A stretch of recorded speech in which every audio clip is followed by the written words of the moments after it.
예, 안녕하세요. 돈 되는 스피커입니다.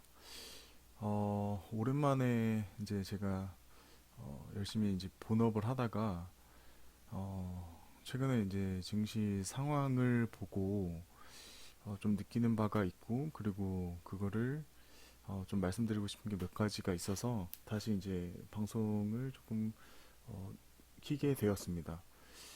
지금 보시면은 지금 오늘 날짜 기준으로 10월 23일인데 한 이틀 전까지만 해도 이런 지금 증시의 상황이 보여졌습니다.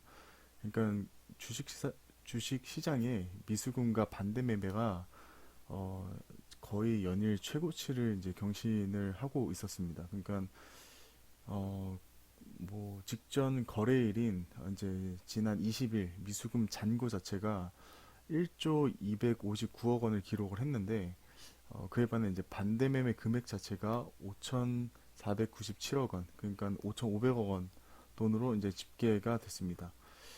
보통 이제 평소에 이제 500억대에 이제 머물던 이제 이 미수금 잔고가 많이들 뉴스에서 이제 보셨겠지만 이런 영풍 재지가 하한가를 친 지난 18일이죠. 지난 18일 날 7,620억 원 정도로 불었습니다.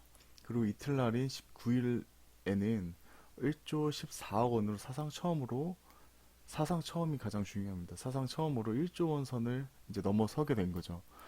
그러니까 이제 일평균 530억 원이었던 그런 반대매매 규모도 18일 날 거의 한 5배 정도 뛴 2,768억 원 정도로 급등을 한 뒤에 19일에는 5,200억 원 정도로 기록을 했습니다.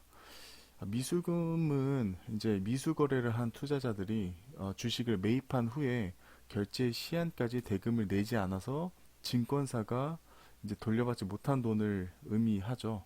미수 거래 자체가 이제 전체 주식 대금의 일부만 증거금으로 내고, 그리고 주식을 외상으로 사는 제도입니다. 뭐 예를 들어서 증거금률이 40%인 종목을 현금 40만 원으로 100만 원어치 정도를 샀으면 나머지 60만 원은 실제 주식이 계좌로 입고되는 날 전부터 납부를 해야 됩니다.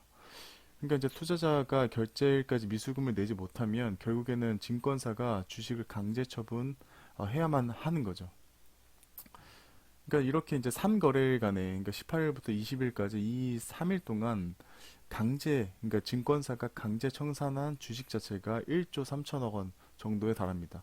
그러니까 증권사는 반대 매매를 할 때 청산 물량을 하한가로 매도하기 때문에 해당 액수만큼 주식이 시장에 한꺼번에 이제 쏟아지면서 지수 자체가 한 며칠 동안 한 7% 가까이 이제 떨어졌는데, 이렇게 이제 하방 압력을 가했을 거라고 보고 있습니다. 이제 시장에서는 일단 이제 지난 18일 하한가로 급락한 이런 이제 영풍 제지 사태가 미수금 잔고 급증에 이제 영향을 줬을 거라고 이제 보고 있고요. 이제 앞서 이제 뭐 키움증권이나 이런 데들은 이제 영풍 제지 종목에서 20일까지 발생한 미수금 규모가 거의 5천억 원이라고 공시하기도 했습니다. 근데 한 22일 정도 기준으로 이제 코스닥 차트를 보면, 뭐 제가 뭐 차트를 보고 이제 매매를 하는 것은 아니지만 아래 꼬리가 조금 달렸습니다. 근데 아래 꼬리가 그 일봉상에 달렸다는 것에 대한 의미는 제가 생각하기에는 올 때까지 왔다, 갈 때까지 왔다. 그러니까 떨어질 지금 최근 9월달, 10월달 해서 증시가 원래 9월달은 좀 안 좋은 이제 시기라고 이제 보여지는데 10월달까지 이렇게 안 좋았고 지금까지 계속 안 좋았는데 어제 그 이제 밑단에 이제 꼬리를 그리면서 다시 이제 그 일봉 차트가 이제 올라간 것만 봤을 때는 어느 정도 이제 끝에 다다르지 않았나 생각이 듭니다.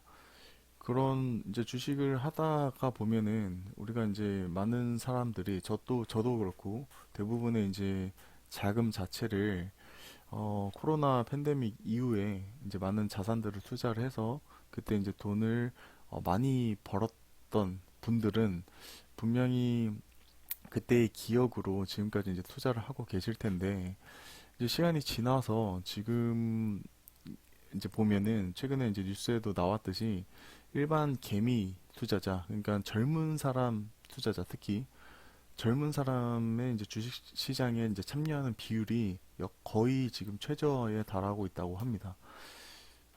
그럴만 하죠. 이렇게 이제 영풍재지 같은 사태나, 예전 뭐 여러 가지 이제 사건들을 이제, 역대급 호황기를 맞았던 그런 거를 겪었던 이제 분들은 대단히 이제 실망을 하고 이런 거에 이제 더 회의감을 느껴서 외국 증시, 미국 증시나 일본 증시로 넘어갔을 거라고 생각은 합니다. 아니면 아예 안 하거나 최근에 이제 대출 금리도 높아지고 예금 금리도 덩달아 이제 높아졌기 때문에 분명히 안전자산 쪽으로 자산이 이제 넘어갔을 거라고 생각이 듭니다. 하지만 다시 한번 곰곰이 생각을 해보면 오히려 이럴 때가 이제 주식을 오히려 더 사야 될 때이지 않나라고 생각이 듭니다. 물론 대출을 받아서 이제 사야 될 필요는 없을 것 같고요. 이제 뭐 월급을 받으시는 분들은 그 월급이 들어오는 대로 좋은 종목, 내가 평소에 공부했던 종목을 꾸준히 매수를 한다면 분명히 어, 뭐 당장은 아니더라도 가치 투자의 관점에서는 1년 뒤, 2년 뒤에는 분명히 좋은 성과가 있지 않을까 한번 생각을 해봅니다. 음, 예. 뭐 지금까지 지금 계속 여러 가지 이제 일들이 겹쳐가지고 영상을 많이 못 올렸는데 또 다시 한번 영상을 꾸준히 한번 올려보도록 하겠습니다. 감사합니다.